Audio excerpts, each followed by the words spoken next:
என்ன பார்க்க போகிறோம்னு பார்த்தீங்க அப்பளம் பொரிக்க போகிறோம். அதுக்கு வந்து ஆயில் சேர்த்துக்கலாம். நல்லா எண்ணெய் காஞ்சிச்சு. காஞ்ச உடனே அடுப்பை வந்து சிம்மில் வச்சுக்கணும். காஞ்சிச்சு பாருங்கள். காஞ்ச உடனே நம்ம அப்பளத்தை போட்டு பொரிச்சிக்கலாம். பாருங்கள், அப்பளத்தை போட்டாச்சு.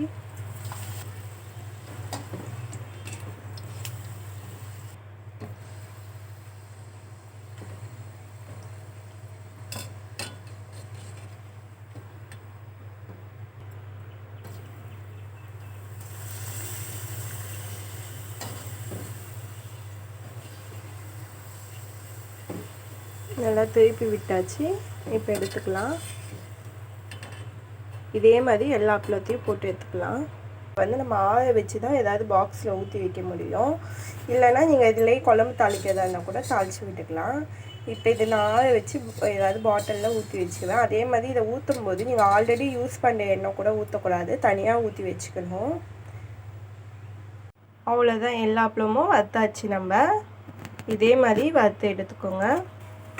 யாருக்கெல்லாம் அப்பளம் ரொம்ப பிடிக்குமோ லைக் பண்ணுங்கள், ஷேர் பண்ணுங்கள், சப்ஸ்கிரைப் பண்ணுங்கள், மறக்காமல் பெல் பட்டனை கிளிக் பண்ணுங்கள். தேங்க்யூ.